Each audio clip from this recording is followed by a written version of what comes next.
แล้วบ่เอาเข้าไปดำได้เด้อซะนะไปเดี๋ยวนี้ไปเดี๋ยวนี้ไม่หยังเข้าปัดโตเพิ่นเอาก้อนแล้วว้าพี่น้องเอ้ยกินน้ำกันเอาไปกินหักแพงกันนี่บ่คำน้อยเพิ่นก็ได้เกิบเนาะแม่ดาวอนเพิ่นเป็นคนที่ว่าช่วยบ่คำน้อยพี่น้องเอ้ยไปแล้วได้ของอยู่ของกินแล้วจังนั้นมาเบิ่งเฮือนเด้อเฮือนเขาเริ่มปลูกแล้วเขาปลูกห้องน้ำก่อนเนาะแล้วบ่ได้แล้วก่อนค่อยมาเฮ็ดบุญอีกตื้มเฮ็ดบุญตื้มนึบ่ซ้ำบ่เถื่อป่าเถอะโอ้ยเนาะเพิ่นมาขอบแม่เพิ่นแม่จ้อยมันมาหาแม่เด้อแม่จ้อยไล่แล้วก็จ้อยหลายมันมาเบิ่งแม่เด้ได้ของกินแน่ได้ของกินเอาปูเอาปลายังมาให้แม่กินแน่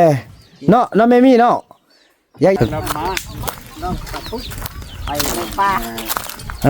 มีมองแล้วเด้เนาะซื้อมองแล้วเด้มีมองแล้วเดี๋ยวพี่เลยสิได้เบิ่งเวียกท่าเด้อบ่เป็นหยังเพิ่นมาขอบเบิ่งไปอยู่นะฮะเพิ่นมาขอบไปเวียกพี่น้อยเนาะแหน่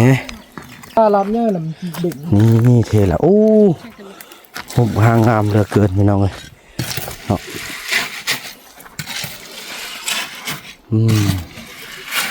เท่าแฮงพี่น้องขอบใจ FC ผู้มีน้ำใจแบ่งปันเหมือนฟ้าบันดาลให้สร้างรายการนี้มาช่วยเหลือคนทุกข์คนจนหรือคนด้อยกว่า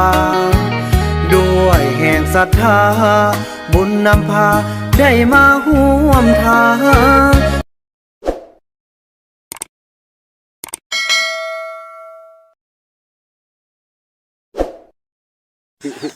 สบายดีท่านผู้ชมสบายดีบ่คำน้อย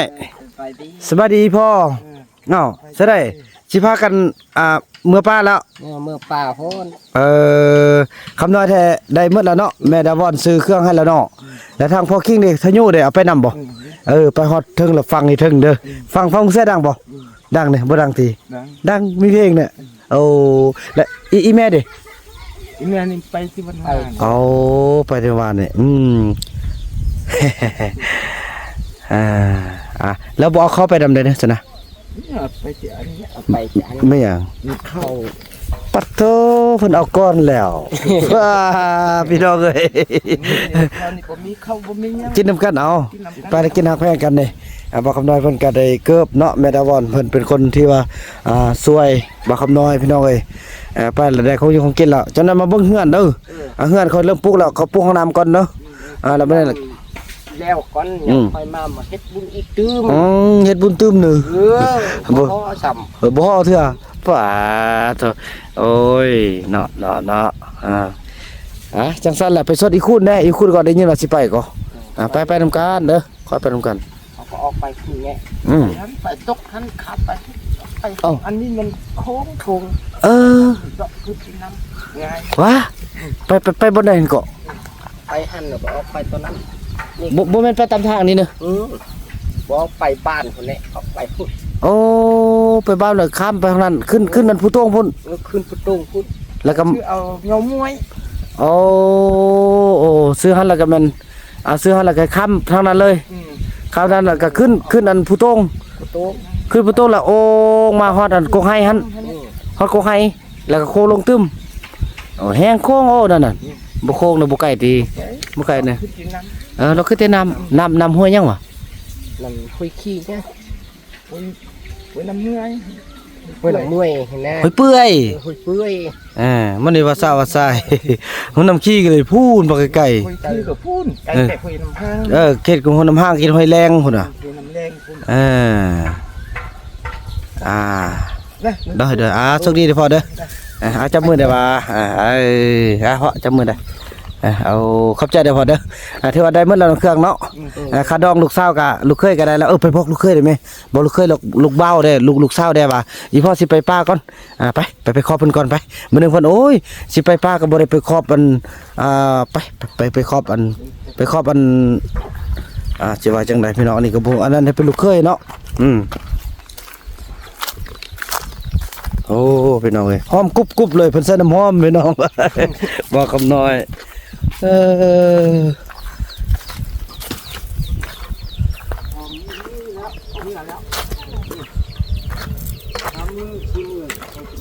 ออ ขอบกันแล้ว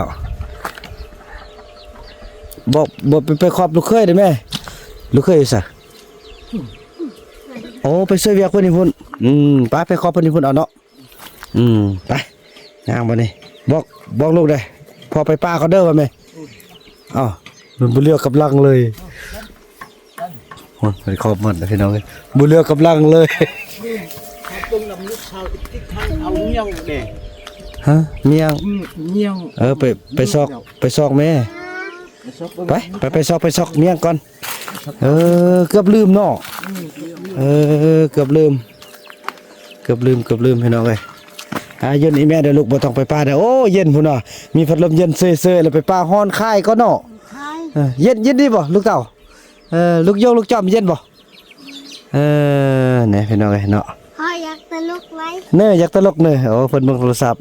แน่ปีหน้าเราอยากได้เราปลูกมันต้นซอยอีแม่ว่าเด้อเราขายได้ล้านเลยพ่อสิซื้อให้เด้อพี่น้องเอ้ยนั่นแหละโอ้แม่ทัพแพทย์เฮาพี่น้องเอ้ยโอ้ยังเป็นหนี้ได้บ่ได้ซื้อหมกโม่มาให้เทื่อบ่ได้ซื้อให้เด้อ บ่ได้ทุกเสื้อให้โอ้ยพี่น้องเอ้ยน้องนกอันยังเขาไปหาแล้วเด้อบ่งบนรถนุ่งเครื่องเด้อพี่น้อยบุญรอดนี่มักบนนุ่งเครื่อง ไปทำมือ เพิ่นมาขอบแม่เพิ่นแม่จ้อยมันมาหาแม่เด้อแม่จ้อยไล่แล้วก็ ต่อยลาย มันมาเบิ่งแม่เด้ อยากจะมาได้ของกินแน่ได้ของกินเอาปูเอาปลายังมาให้แม่กินแน่เนาะแม่มี่เนาะอยากกินปูบ่เป็นบ่อยากปากแล้วพี่น้อย ช่วยลายเนี่ย เอาปลาเอายังมาเบิ่งแม่เด้อ แม่นี่ เป็นห่วงพี่น้องเอ้ยบ่บ่นำก็เป็นห่วงที่สุดพี่น้องเนาะคันบ่บ่นำได้เบิ่งว่าเป็นห่วงก็ถือว่าเป็นห่วงอีหลีพี่น้องเอ้ยเนาะโอ้สติกอาบน้ำเนี่ยเพิ่นเอาเมียงเอาลูกสาวเพิ่นไอ้บุญหลอดสิเด้อเตงบ่มักนุ่งเครื่อง เพิ่นหาก็อาบน้ำแล้วเนาะนุ่งเครื่องงามแล้ว มันเครื่องงามแล้วเนาะ นี่เพิ่นเอานี่นำเพิ่นบอกลูกอีพ่อเอานี่เด้อลูกหั่นนะบอกอีแม่เด้อบัดนั้นลูกมาหาเด้อแม่บดุงเขาจิมาห้าโอ้นอนท่า พี่น้องเอ้ยโอ้ยอมรับเป็นจ้อยพี่น้องเอ้ยซูมขนาดกินข้าวกินน้ำเต็มมือก็กินอยู่นะพี่น้องเอ้ยเนาะคือว่านะครับแบบเป็นห่วงอีแม่ให้จังได๋เนาะพี่น้องเอ้ยแล้วก็คือว่าแล้วเฒ่าแก่แล้วพี่น้องเนาะขอให้เพิ่นอายุแข็งแรงพี่น้องเอ้ยเนาะขอให้อยู่นำลูกนำหลานดนๆเด้อแม่เอ้ยอยากเห็นละอยู่อีกจัก10 ปีข้างหน้าลูกก็ดีใจแล้วแม่เอ้ยอย่าเฝ้าจากลูกจากหลานเลยให้แข็งให้แห้งเนาะไอ้คุณก็สิไปป้าแล้วนึพอดีไปกันเลยไปบอกอันน้องเคยเด้อน้องเคยอยู่เฮือนท่าเบิ่งท่าเด้ออ้ายสิไปหากินมื้อสิเด้ออันนั้นเป็นน้องเคยเด้น้องเคยไล่เด้อเคยไล่อันน้องเคยไล่แล้วอันอีพ่อก็เอิ้นว่าลูกเคยไล่ไล่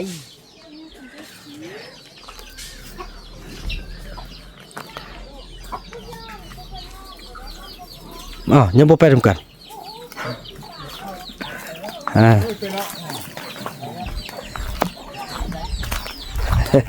น้ำมา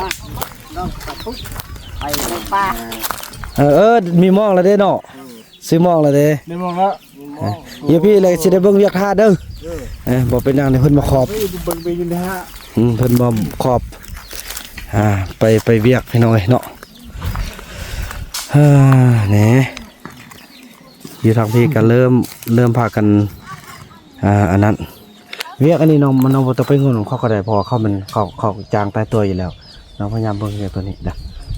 พยายามเบิ่งเวียกเฮาเบิ่งกูอยู่กินเบิ่งของเฮาอันนี้พอเฮาจางเขาเลยเด้แปลว่าแต่คัดตัวแล้วเนาะรัดเพิ่นเป็นคนจางให้ค่าตัวแล้ว บอกเพิ่นพี่น้องพอมื้อช่วยนี่ก็มีทางเขาเจ้าอยากใส่ให้งานนะเขาเจ้าอยากให้มาช่วยอ้ายก็เนาะไปซื้อแต่แท้จริงแล้วเฮาบ่เฮ็ดเด็ดขาดเพราะมันบ่แม่นเวียกเฮาแม่นอยู่เวียกเฮาแต่ว่าภาครัฐเพิ่นได้จ้างคัดตัวแล้วคันสิเฮาเฮ็ดก็ต้องไล่ค่าให้งานให้เฮามันว่าเป็นอันนั้นได้แม่นบ่หั่นน่ะพี่น้องมันบ่แม่นการช่วยเหลือหลายเด้หยังต่างกันนะนั่นแหละน้องไปพักผ่อนเบิ่งเวียกจังซี่แหละตัวใดที่อ้ายว่าน้องเฮ็ดตัวนั้นน้องจึงเฮ็ดตัวอ้ายบอกว่าบ่ได้เฮ็ดแล้วน้องก็ตามนั้นเนาะจะเดือดละได้คนก็พากันเดินไปพุ่นละพี่น้องเอ้ยนี่แหละพี่น้องเอ้ยเนาะเฮาต้องเป็นกลางพี่น้องเอ้ยเป็นผู้นำพาแล้วต้องนำพาในสิ่งที่ถูกต้องเนาะบ่แม่นว่าอันใดก็สิงมหมดก็บ่ได้เนาะ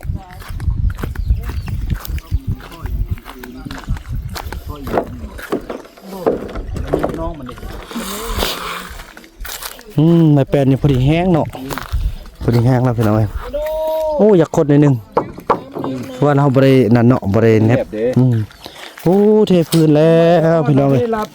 ถ้ารับเนี่ยมันดิ่งนี่เทแล้วโอ้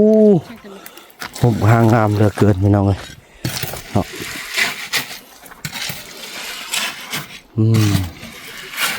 เท่าแห้งพี่น้องในสร้างเขาคือหัวดีแท้ หัวดีกองให้ไป5ก่อพี่น้อยเนาะ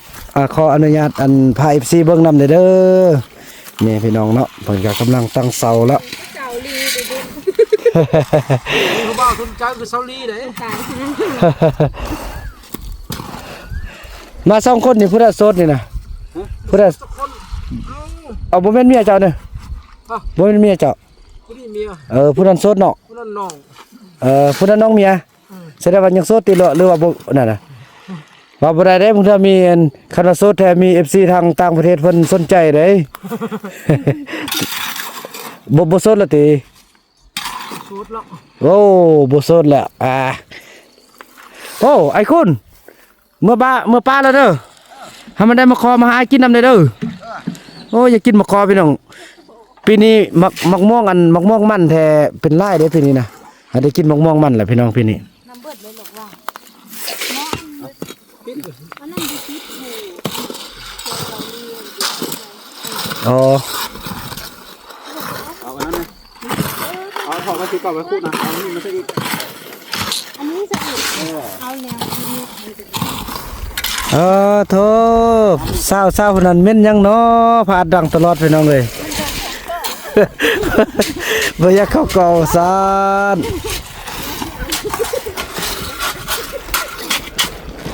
นี่เขาเทแล้วเพิ่นเม่นปูนบ่พี่น้องเอ้ยแล้วบางปูนจำได้เราพาดังตลอดนี่กำลังเทเนาะบางคนก็อ้ายอีหลีเด้พี่น้องอ้ายกองแล้วคือตึกแท้ๆแล้วมันมีตัวเองอยู่ในวิดีโอก็ดีเลยเอาสู้ลูกสู้หลานเขาจะคน5โอ้นี่น่ะแม่ค่อยน่ะนี่น่ะตอนเราเป็นสาวน่ะเป็นอันนั้นได้แค่ว่องก็เด้อบ่โอ้บ่เลือแหละแค่ว่องแท้นั่นนี่น่ะปกติมานี่น่ะผู้ใดก็อยากเข้ากองได้อันนี้สิว่าแบบจังได๋อ้ายว่าต้องแค่ว่องแท้ได้เลยเว้ยอาจจะที่ซาได้มักยอกพี่น้องเอ้ยโดยได้พอเป็นไงมักยอกพี่น้องเนาะเบาบ่นำเนาะมื้อนี้ตั้งเสาอันนี้เป็น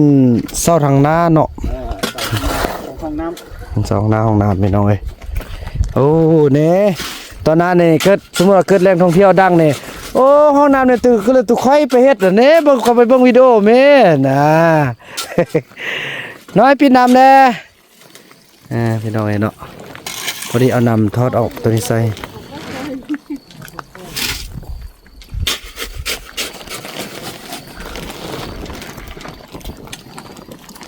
บูชาหันมืดเลยมื้อนี้ก็สิได้แต่2เช้านี่ติพ่อได้อีกโอ้ได้เต็มเลยข้าวหมายว่าจะให้ตั้งหมดเนี่ยโอ้โธ่คำเลยบัดเนี่ยเพิ่นว่าจะให้ตั้งมืดน่ะมันได้ตีอันโค้งเด้เนาะมืดนะเช้าให้มันได้ตีคานไว้แล้วก็เข้าเด้สั่นเด้มันบ่ มีเสายาวเขา2เมตร ๆ จะได้ยาวเพิ่นยาวโพดเสาขึ้นอีกนี่ต่อขึ้นอีก50เซน อันนี้นะเออ จำเขาเป็นนี่เด้นะ เป็นเวียกขนาดหนอ อันยาวเออ คันบ่ได้ต่อเสาได้ก่อนมื้ออื่นก็เข้าแล้วเด้อ หนอนี่พี่น้องอันยาว มาซ้ายมา อันยาวสำยาวโพดอันสั้นสำสั้นโพด เดี๋ยวหุบ ยาวจนได้ทับออกพี่น้องเลย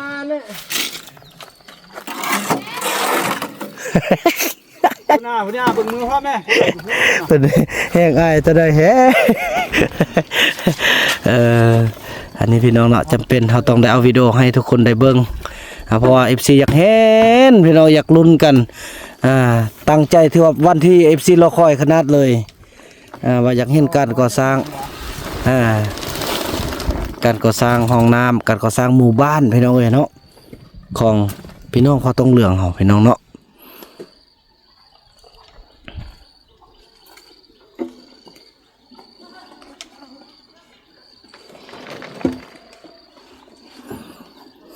มินมาอีกแล้ว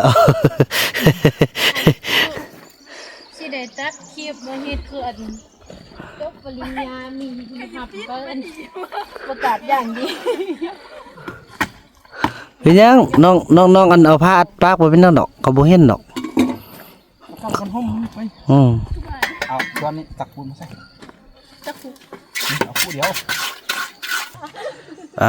ทพี่น้องเนาะหนสาวเสื้อสีชมพูเพิ่นว่ามื้อสิบ่มาได้พี่น้องเพิ่นอ้ายกองว่าซั่น โอ้ยมาได้ว่ามาช่วยเซาลีเด้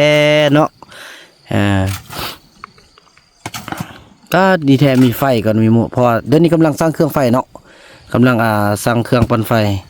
ถือว่าบ่าวบุญนำก็ได้ช่วยครึ่งนึงพี่น้องจำนวน2.5 ล้านเนาะช่วยอีพร2.6 ล้านเนาะช่วยครึ่งนึงก็ถึงอยู่1.3 ล้านกีบหลังจากที่ว่าใช้งานสร้างหอสร้างเฮือนอย่างต่างแล้วเพิ่นก็สิมอบให้เผาต้องเรื่องเฮาใส่ต่อพี่น้องเนาะจังซั่นแหละช่วยกันคันว่าจะไปซื้อสายไฟไปต่อจีนจังซั่นปู๊ตัวพี่น้องกอละ9แสนบ่จักกี่กอมั้ยขนาด6ก้อน50ก้อนบ่ได้แหละบ่ไหวแหละยันสิกายซ้ำก้อน10กอก็ถือก็ได้9แสน10กอก็9 ล้านโตคือเครื่องไฟมี2 ล้านปลายแม่นแหละพี่น้องเอ้ยมันลดยังวะลดซิงเขาเนาะเอาจังซั่นเลยพอเด้อพี่น้องยังบ่จักนี่เพิ่นน่ะยังสิไปนำมันทำผ้าแซงอยู่พี่น้องเอ้ยเนาะเมื่อวานนี่ก็เด้อซาเนี่ยเพิ่นผสมปูนพี่น้องเอ้ย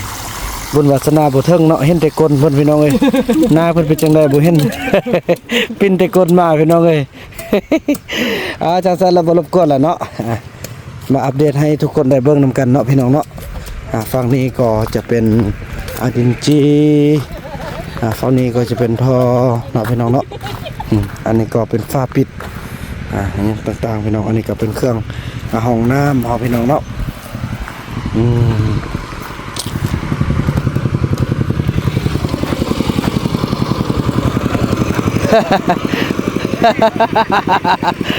อันนี้เพิ่นไปสร้างวัดเนาะพี่น้องเนาะไปสร้างวัดพี่น้องนี่ก็งามเลยงามขนาดละพี่น้องเนาะอยู่ทางพุ่นก็สร้างวัดอยู่ทางพี่ก็สร้างบ้านพ่อต้องเหลืองพี่น้องเลยมีเวลาก็จะได้เข้าไปหาเขาเจ้าพ่อเขาเจ้าเชิญบ่าวบุญนำไปถ่ายทำให้ได้เนาะเพื่อจะมีผู้ใหญ่ใจบุญอยากสร้างวัดสร้างวาช่วยพี่น้องคือว่าเป็นตาช่วยเลยพี่น้องบ้านนี้เป็นบ้านที่เสียสละดินดอนต้นหญ้าพื้นที่หน้าทุกอย่างให้พ่อต้องเหลืองเฮาพี่น้องเนาะบ่าวบุญนำก็คิดว่าจะเข้าไปในเวลาที่พร้อมก่อนเพื่อจะมี FC เนาะคิดอยากสร้างบุญร่วมกันพี่น้องเนาะจังซั่นแล้วพี่น้องคลิปนี้บ่าวนำขออนุญาตจบคลิปกันสำนี้ก่อนพี่น้องเอ้ยเนาะแล้วก็พบกันในเรื่องราวต่อไปพี่น้องเอ้ยเนาะอันนี้ก็เป็นอุปกรณ์อย่างต่างๆพี่น้องที่เฮาจัดงานดอกก่อนจะมีความสุขอยู่โอ้ยพี่น้องเห็นแบบนี้แล้วมีความสุขเนาะแม่ห้ามเข้ากับห้ามบ่ได้พี่น้องยันบาปเนาะในความหมักแบบนี้แหละพี่น้องเอ้ยคิดเท่าไหร่ ห้ามให้เขาเจ้าอยู่ห้ามให้เขาเจ้าที่ว่าอยากเป็นในสิ่งที่เขาอยากเป็นอยู่เพราะบ่ได้เด้พี่น้องเอ้ยเนาะเรื่องความมักความฮักนี่ห้ามกันในบาปอีหลีเด้พี่น้องเอ้ยอันนี้ก็ถือว่าโอ้อาบน้ำละจำบึกละเอาเคยเอาไปใส่น้องเท่าไหร่น้องเท่าไหร่เอาไปใส่วะเคยไปใส่เคยดิ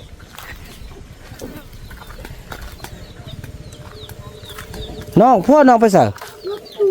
ให้พ่อน้องไปใส่โอ้รับแล้ว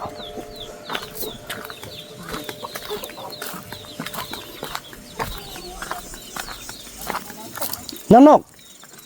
น้องนกน้องเคยไปใส่